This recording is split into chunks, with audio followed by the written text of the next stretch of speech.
Example 4.12ல் என்ன சொல்லுங்கள், இன் triangle ABC if DE parallel to BC, AD equal to x, DB equal to x minus 2, AE equal to x plus 2, EC equal to x minus 1.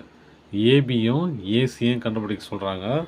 நான் என்ன பண்ண போகிறேன், இப்படி கொடுத்துட்டாலே என்ன அர்த்தம், டிஇ பேரலாக இருக்குது பிசிக்கு அப்படின்னு சொல்லிட்டாலே அது என்ன தீரும், பை பிபிடி தீரும். சரியா, பேசிக் ப்ரொபோர்ஷனாலிட்டி தீரும்.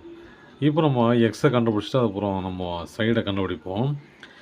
பிபிடி தேர்னா சொல்லுது AD divided by DB equal to AE divided by EC. அதாவது இதை பாதி இதோட ரேஷியோ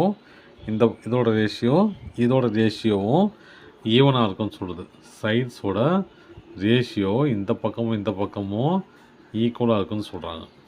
ஓகே, எப்படி கண்டுபிடிப்போம். எக்ஸு ஏடி என்னப்பா x, DB x minus 2, AE x plus 2, EC x minus 1. ஓகேவா, இந்த எக்ஸை கண்டுபிடிக்கணும், அவ்வளோதான் வேலை. இப்போ எக்ஸ் இன்ட்டு இதை கிராஸ் மல்டிப்ளை பண்ணிக்கலாம். எக்ஸ் மைனஸ் 1 ஈக்குவல் டு இது எக்ஸ் ப்ளஸ் 2, இது அங்கே போச்சுன்னா எக்ஸ் மைனஸ் 2, இதை பாருங்கள் x square minus x, x into x x square, x into x minus x.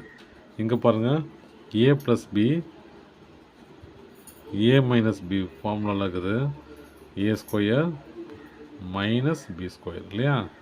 அப்போ என்ன பண்ணலாம், எக்ஸ் ஸ்கொயர் மைனஸ் 2 ஸ்கொயர்.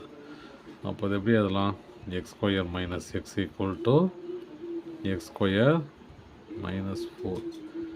இது எக்ஸ் இந்த ஸ்கொயர் கேன்சல் பண்ணிடலாமா, கேன்சல் பண்ணிட்டேன். மீதி என்னது minus X equal to minus 4, மைனஸை கேன்சல் ஆகிடும். மீதி இருக்கிறதுனால எக்ஸ் ஈக்குவல் டு 4. ஓகேவா, இப்போது எக்ஸ் ஈக்குவல் டு 4 அப்படின்னா இது 4 ஆகிடும்.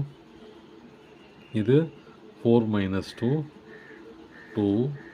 டிபி வந்து 2, இது 4 ப்ளஸ் 2 ஈக்குவல் டு 6, இது 4 மைனஸ் 1 ஈக்குவல் டு 3.